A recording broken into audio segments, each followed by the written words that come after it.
EdSource was founded in 1977 with the express purpose of explaining Serrano versus Priest to the people of California. And one of the things we are doing in our 40th anniversary year is to look at some of the key reforms that have happened during EdSource's 40-year history.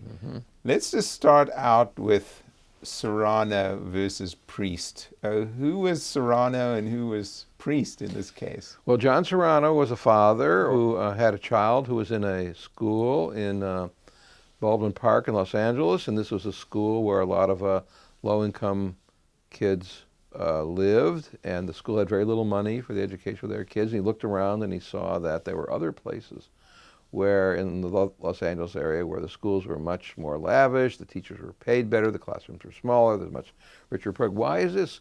How come California schools are so unequal? So a lawsuit was brought on his behalf and others, parents in a similar children's situation, against the state of California. And that was picked out. Ivy Priest was the treasurer of the state of California. That she was one of the defendants sued. Others were sued as well. And the idea was that somehow the state of California has a responsibility for educating its children. And so the case was brought on a legal claim that, well, the way we funded schools here in California for that point for more than 100 years was really not permissible under the federal constitution. And what year was that? What it was late 60s? Probably in the late 60s, probably 1970. And my mentor and colleague, Jack Koons, who at that point was a professor here at Berkeley, and I was in private practice in Los Angeles, we prepared the petition for the California Supreme Court asking them to take the case. It's unfair and unconstitutional to discriminate on the basis of wealth discrimination in the funding of public schools, and it's clear that local property tax-based funding had that effect. The rich districts spent a lot of money, the poor districts spent much less money, even though in the poor districts they taxed property at a much higher rate. And was it the case at that time then that property taxes was the main way schools were funded? And was that just in California, or was that... Originally, schools were funded exclusively, public schools, by local property taxes. Later, the state began to provide some aid, and they did provide some help to the low wealth districts, but not very much. And this was true across the country in 49 of the states. Only in Hawaii was there uniform statewide funding of schools. We saw one example you could have. Now, were you challenging this based on California law or the U.S. Constitution? Our legal theory was based upon the U.S. Constitution. There had been cases earlier and recently at that time in which the Supreme Court had said that wealth discrimination in certain important areas was unconstitutional. For example, making poor people pay money before they get divorced or pay money before they appeal their criminal conviction. These were very important rights to exercise, but if you couldn't afford it, you couldn't exercise them. The court struck those down. And in Brown against the Board, of course, the court said that education was a fundamental interest. And at that time, there was reason to think that under the Equal Protection Clause of the 14th Amendment to the federal Constitution, that it would deny equal protection if you discriminated on the basis of wealth with respect to the delivery of education. There had been a case involving the right to travel and the right to get welfare benefits, which seemed also analogous. In the meantime, our case here led to similar cases being brought in many other places.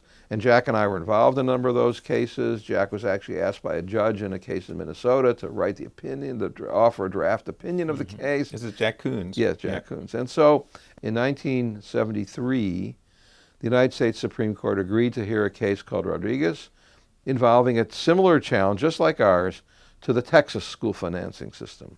And in Rodriguez, we participated not in an oral argument, but through a brief, friend of the court brief, Jack Koons and I. We made our same argument and tried to invoke the California reasoning and so on. And the United States Supreme Court decided against us 5-4. We lost. And so that took out the underpinnings of the 14th Amendment legal protection claim, but there remained the California Supreme Court's state constitutional ruling.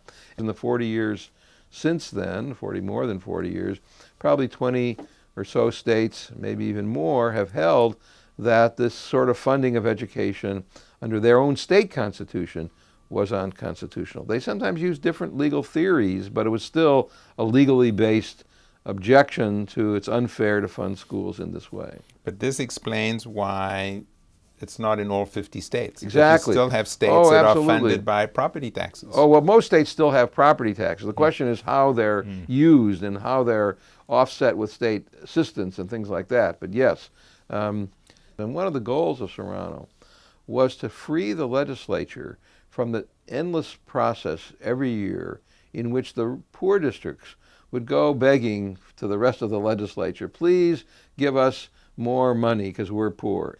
If you break that connection, then the legislature can concentrate more on, well, how should we give, who should get more money? Maybe we should give more money where the need is greater. We give a basic amount to all districts, and then we give extra based upon the neediness of their students, whether they're from low-income families, whether they're English language learners, whether they're special ed students, and so on, which is a much more coherent way to think about having a state system that would not be based upon wealth. Well, let me ask you about that, because I was going to get to that, but you raised the issue of the local controlled funding formula, Yes. where it's now extra funds are targeted at poor kids. Yes, decidedly. Doesn't this, in a way, violate or go against what you were trying to accomplish in Serrano, because you now actually have unequal funding? Yeah. Well, we never argued. And some districts are upset about that. We never argued for equal funding. What we argued is eliminating discrimination against the poor. So we created a new way to think about funding schools, which I called district power equalizing. Power equalizing meant that each district should have the same power to raise money independent of its own wealth. So the state, in effect, would match much more local taxation in poor districts than it would in rich districts. Wrong. The trial court in the Serrano case said that there could not be more than $100 or $200 difference in spending per district based upon wealth. It was the based upon wealth that often got lost in public discussions of Serrano. You could have differences based upon other valid educational policy reasons. The ability of districts to try harder and others to try less hard, that's not wealth discrimination. That's a matter of taste for education. And indeed, we've been moving in more and more, not only here in California, but elsewhere, to having significant differences based upon educational need. So this was in the shadow of the civil rights movement. To what extent was this a civil rights case or issue in your mind? Yes, it was to some degree. Jack Koons, he was teaching at Northwestern Law School in Chicago then, had been asked by the United States Civil Rights Commission to investigate why do the white schools seem to have more money and better facilities and so on than the black schools on the south side of Chicago. And as he started investigating this, he figured, oh, that's interesting. Yes, there are these differences, but when he looked to the white suburbs in the north, the rich white suburbs, they had way more money than even on the north side. I said, you know, we ought to look at differences across district lines instead of within. But we didn't base our case on race grounds. In fact, there are places like San Francisco, which has a heavily non-white population, which are actually rich districts. Our point was it didn't matter. The reality was that some districts, the kids who happened to live in those districts, they got less money because their district was poor. And that seemed unfair. The first ruling was in 71. There were like subsequent rulings, and it only went into effect in 1977. What was all these other rulings? So Serrano 2 decided that, yes, indeed it is unconstitutional, and here's what you have to do. You may have to change the way we fund schools in California, so there's no more than a minimal difference based upon wealth. Eventually there was a case, Serrano 3, in which by then they had eliminated most of the differences. They had gone to this revenue limit system that we had for a long time, and they limited most of the differences. There were small differences left, and the California court said, that's enough. There's basically, you've complied, so okay.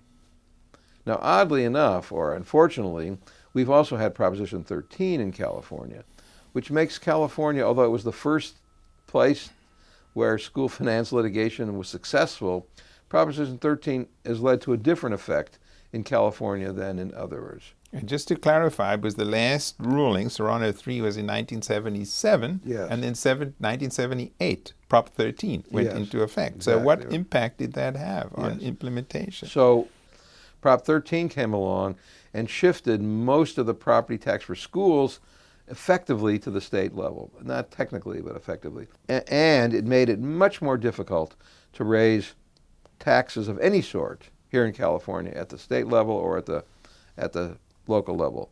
So the fact is that in California we had a brake put on the ability of our government to more generously fund education. So we have much more equality than we had before, of the sort that we argued for, eliminating wealth differences. But we also have what might be described as more leveling down rather than leveling up. This is the California Supreme Court. They said affluent districts can have their cake and eat it too. This is before the Serrano. They can provide a high-quality education for their children while paying lower taxes. Poor districts, by contrast, have no cake at all. What you are now saying with the impact of Prop 13 is that while the cake, they might have the similar cake, the cake is not as large as it should have been. Yes, I think that's right. I think that's certainly less than was envisioned by the legislature. So it's ironic in a way that a case that we brought in California, and where California was the leader on the legal side, it turns out the follow-on states elsewhere in the country have been much more effective on the education side. Let me ask you about probably the next really significant reform of after Serrano Priest was Prop 98. Requires the state to spend a minimum amount on public schools, which approximates like 40% of it, which seems like a huge amount. To what extent was that Prop 98 within the spirit of Serrano? The concern was that education, public education, was being particularly harmed by these restrictions on growth. Prop 98 said, look, let's make a deal, let's promise our citizens that at least a substantial share of whatever we have will go for education. Indeed, even if we have a cutback, we'll sort of make sure we give as much as we gave the prior year and so on. One of the consequences, I think, of Prop 98 is that the higher education, community colleges especially, and State University, University of California, which are not protected in the same way as the public schools have suffered, but maybe that's fair enough. Maybe it's more important to fund our elementary and secondaries, even though I work at the University of California. There were some high wealth districts, basic aid districts, that were exempted or maybe grandfathered in, that they could fund, as I understand it, they could fund their school districts through property taxes. Many of them are right here in Marin County. How did that happen? Well, it seems like some of them are exempted from this. In Serrano, too, the court said, look, minimal violations of the principle are going to be allowed. So they basically said if the amount of extra money they have is small, or the amount of children they have is few, we're not going to insist that we eliminate these wealth discrimination completely. You know, there are these charitable contributions that many small, rich communities have. And people raise that all the time. It gives them advantages. It turns out that in most places, those extra dollars are relatively few, a few percent on top of what they normally spend. Instead of spending $8,000 per child, they might spend, $8,200 or something. Well, that's not a big difference. Looking back, I mean, recalling that day, you argued Serrano in the California Supreme Court in 1971, right? Do you think Serrano accomplished what you thought it would? The big success of Serrano is in perhaps half of the states, maybe more by now, a recognition of the fundamental importance of education and the funding of education that courts will put some teeth into. You know, Serrano has led, for example, in Richmond, here in Richmond, California, one year, they decided they ran out of money, they tried to close the school 2 months early. And the California says, you can't do that under Serrano. The problem's got to be solved in some other way, you can't just sort of close down the schools. Education has become, I recognize at least to some degree by courts, as something that you can't do drastic inequalities with respect to. In California itself, Serrano has been somewhat disappointing to me and most because of the effect of Prop 13. If we hadn't had Prop 13, I think we would have had much more generous funding of our public schools and probably of our public services altogether. Even though we have achieved much more, a big reduction in the inequality, we haven't achieved it with a generally lifting up of the sort we'd hoped for. But you are supportive of this local control funding formula because it's basically taking the cake and Yes. giving slightly bigger slices. That's one way to think about it. Yes. Look, I tell you, our argument was that the state could, California could, or any other state, could if it chose to do what Hawaii does and take over completely the funding of schooling. That would be, of course, permissible. But they're not required to do that because we were afraid the judges, if they thought that was the only remedy, they would shy away from deciding in our favor. You know, we had to think about what was legally achievable, not just what might be the best solution. This is something that's raised by many school reformers, that poor schools don't have the resources that Yes. the more affluent schools have, and the impact, of course, on the children are substantial. Those inequalities still persist. Here's one thing that's important to see. Serrano and the cases we were involved in involved inequalities from one district to another. What about inequalities within the school district? That's not what our case was based upon. The higher paid, more senior teachers tend to gravitate to the schools with wealthier and some think easier to educate kids.